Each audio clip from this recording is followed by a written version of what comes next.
Steelers fans, the Pittsburgh Steelers this year are not and have not been going quote-unquote all in this season. That's been a popular narrative because of some of the moves that they have made during the offseason, that they're going all in for a championship this year. But I think I just categorically disagree with this kind of designation that people have put around the Pittsburgh Steelers this year. And today on Steelers Talk, I'm going to be breaking down what their actual team-building philosophy is, why it's different than a quote-unquote all-in mindset, and why it's better long-term for the Pittsburgh Steelers to go on the track that they've already put themselves down heading into the 2026 offseason and beyond. Now, before we get into the content today, make sure you get down there in the comment section and kick us off here by letting me know, should the Pittsburgh Steelers have gone quote-unquote all in this year? Type yes or no down there in the comment section to let me know your thoughts. Now, the first thing that I want to kind of point out here, guys, and this is really going to set the foundation for my argument on today's show, is that there's a difference between a win-now mindset and an all-in mindset. Okay, now I think that this is kind of like a square and rectangle sort of situation where every all-in team is trying to win now, but not all teams that are trying to win now are necessarily all-in, if that makes any sense. And when I think of all-in type of mentalities, I think of the Los Angeles Rams back in 2021, right, where they trade multiple first-round picks and their starting quarterback for a guy in Matthew Stafford to help them win now. They trade more draft picks to go get guys like Odell Beckham Jr. and Von Miller and load up all the talent that they put on that roster, backload contracts so that they could get as many high-end talents on that roster for that season as possible to try and get themselves one ring with Matthew Stafford as their starting quarterback and to get Aaron Donald his lone championship. And, I think the signs of an all-in team are, A, you're trading a ton of high draft picks in exchange for short-term roster solutions, okay? And certainly you see that with teams trading day one and day two draft assets for high-end players at the trade deadline or during the offseason, like the Rams did in this case, getting Matthew Stafford, and then also backloading contracts to collect more high-end veteran talent. This is what the Rams did by backloading the contracts of guys like Stafford, like Aaron Donald, like others on the roster to get more players. OBJ, Von Miller, throughout the season, they were able to put together a team, to their credit, that for that one season was able to go on a run and win the championship, okay? So, you might be saying at home, well, if the Rams did it, why shouldn't the Steelers do that strategy? It worked for them. Why can't the Steelers do that? Well, the answer to that question is, first of all, it's very short-lived. The Los Angeles Rams completely went downhill the next year. They completely missed the playoffs the following year. And they had to kind of sell away a lot of their players, and they had to start over, and now they've drafted really well, and they have a really great young defense, and Stafford is still there, and he's playing well and all that stuff, but they've had to completely rebuild since that 2021 season, and frankly, they've gotten lucky that they've drafted as well as they have. If they hadn't, they'd probably be in a pretty bad spot right now because they mortgaged so much of their future to get that one championship. And, the truth is, guys, the Steelers have never really taken that approach ever to team building, where we're going to trade away a ton of our high draft picks. We're going to backload contracts. We're going to do all this different stuff in order to win one championship in one season. Okay, they've always been a team that has tried to have a more sustainable approach to team building, where they try to win now without trying to mortgage the future. So coming up here, I'm going to explain exactly what the Pittsburgh Steelers' team building philosophy is and why it's better than, say, going all in on just this one season here in Pittsburgh. But before we get into the rest of today's show, let's have a word from our sponsor today at Prize Picks. And the hard-hitting football action is even better this football season with our friends at Prize Picks. The weather might be changing outside, but the feeling of being right never gets old. So keep the season rolling on with Prize Picks by getting $50 instantly in lineups when you play your first $5. Prize Picks is simple to play. Just pick more than or less than on at least 2 player stat projections. And if you get your picks right, you could cash in. On Prize Picks, how you play is up to you. If you want flexibility, choose the flex play, where you can get paid even if one of your picks misses. And if you want the bigger payouts and you really know ball, go for the power play, where you got to get everything right. But if you get everything right, you get even higher payouts. No matter what you play, though, Prize Picks is a great way to put your takes to the test. Join millions of users and sign up for America's #1 fantasy sports app. You guys can see here my Prize Picks lineup for Sunday Night Football between the Steelers and Chargers. I'm taking the more on passing yards for Aaron Rodgers, the more on rushing yards for Jaylen Warren, the less on passing yards for Justin Herbert. So download the Prize Picks app today and use code CLNS to get $50 in lineups after you play your first $5 lineup on the Prize Picks app today. That's code CLNS to get $50 in lineups after you play your first $5 lineup. Prize Picks, it's good to be right. So Pittsburgh's team building philosophy, and this has been the case even going back to the Kevin Colbert days and frankly, during the entire Super Bowl era, which is to try and find a balance between looking to win in the present while also not mortgaging the future in order to do so. And in fact, Omar Khan, I think, has taken this philosophy on steroids, especially this past season, by loading up on comp picks during the 2025 offseason.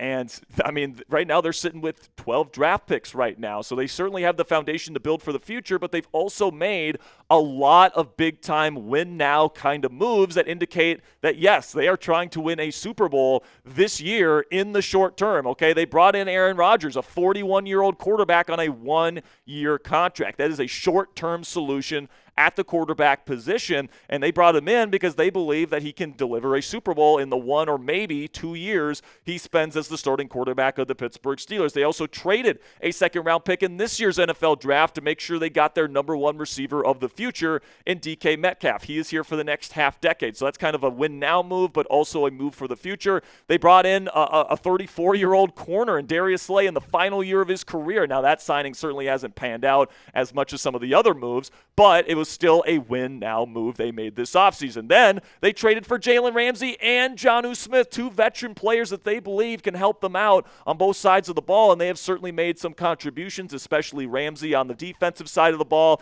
And then they extended a 30-plus-year-old TJ Watt to a record contract for an edge rusher. You don't do that if you're rebuilding, okay? Plain and simply. And, the results of, the moves and the win-now moves that they have made this offseason is that they've got the first top 15 offense that they have had in a very long time. They're consistently scoring over, league average point averages, scoring 27 and 30-plus points pretty regularly at this point. Also, the defense seems to have turned a corner versus the Indianapolis Colts. They started going to Kyle Duggar and Jalen Ramsey as some really big, great run-defending safeties in the middle of the field, playing more too-high coverage, blitzing less, and now all of a sudden this defense looks like what it was billed as heading into the season, and hopefully that continues. And then also they have a ton of playoff veteran talent, and believe it or not, guys, that is super, super important to having success in the NFL playoffs. All right, if you don't have players with a lot of playoff experience, some guys, first time with the playoff limelight,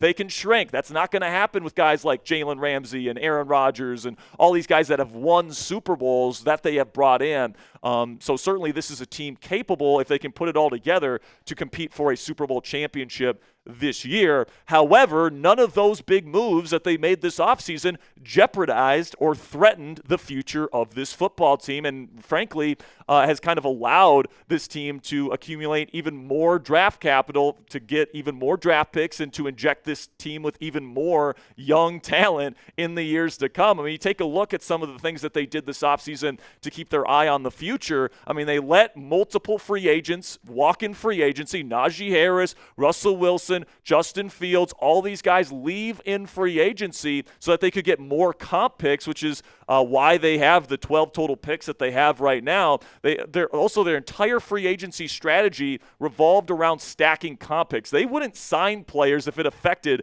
their comp pick formula. All right, they made trades like for DK Metcalf, Jalen Ramsey, and Jonnu Smith. Doesn't affect the comp pick strategy. You get a guy in Aaron Rodgers who was released by the Jets. Doesn't affect his comp picks. Doesn't affect the comp pick formula, right? So they were very conscious of the moves that they made, not affecting the comp picks that they would get in the 2026 NFL draft. And then they traded a super talented wide receiver in George Pickens for an extra third rounder. And then also they refused to include 2026 draft picks in the Jalen Ramsey and Jonnu Smith trade. So obviously draft picks in the 2026 NFL draft and building for the future here in Pittsburgh is still very much at the forefront, even though they are still making moves to hopefully put this team in title contention here in 2025. And, frankly, this kind of strategy that the Steelers have done where they're, both trying to win now and they're preparing for the future and they're consistently rotating in young talent with veteran talent has allowed this team to be the most stable organization in football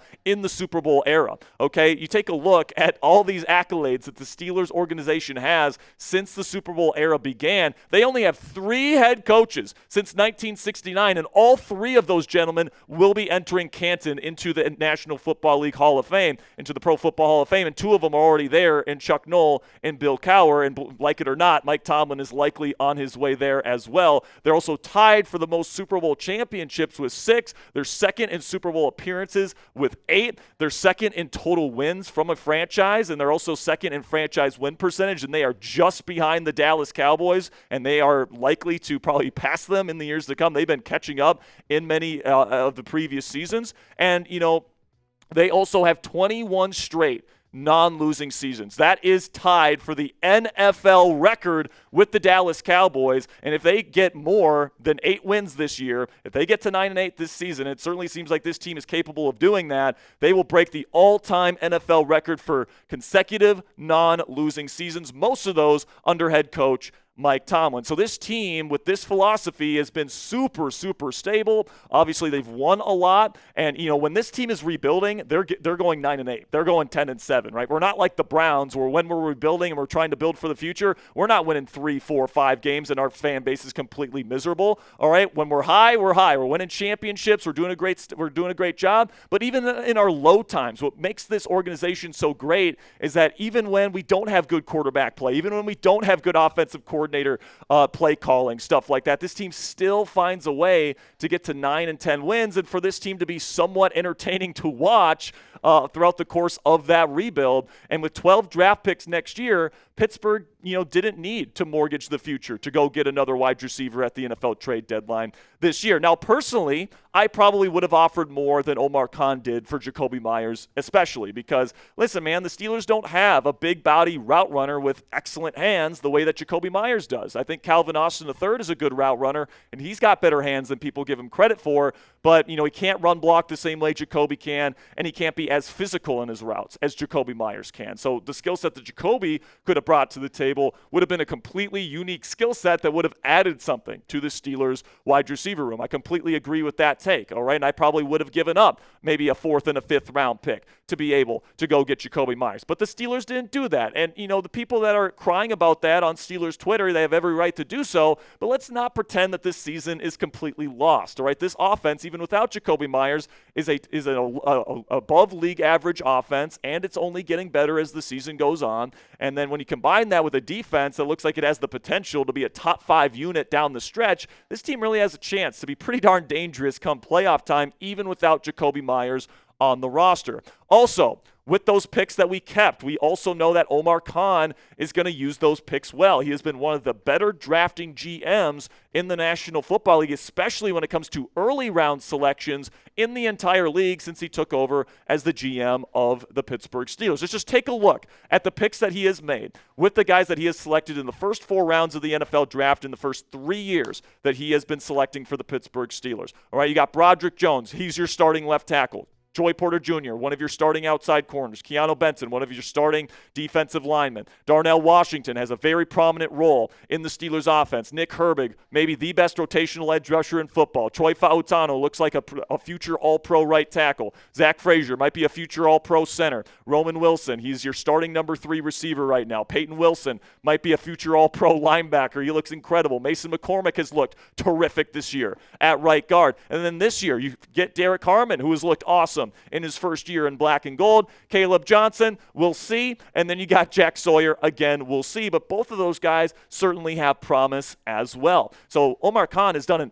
excellent job where literally every single player that I just mentioned has a role on this football team. Even Caleb Johnson got some carries last week and had some snaps. All right, so every single player on this team that Omar Khan has drafted in the first 4 rounds over the last several years has a role with this team. Now, will all those players pan out? We'll have to see. But like the fact that he's had this good of a hit rate and none of those players have completely flamed out yet is pretty darn impressive. And because of that, at the end of the day, I trust Omar Khan as the Steelers GM. Would I have personally given up a 4th and a 5th for Jakobi Meyers? Yeah, I probably would. I would have liked to added his skill set to the Steelers receiver room, 100%. But it's also true that this offense doesn't use a lot of 3 wide receiver sets, and that probably isn't going to change down the stretch. It's also true that those 2 draft picks give you a couple more dart throws for the con artists to go get you some more young talent. So I think that this Steelers team, without Jakobi Meyers, is still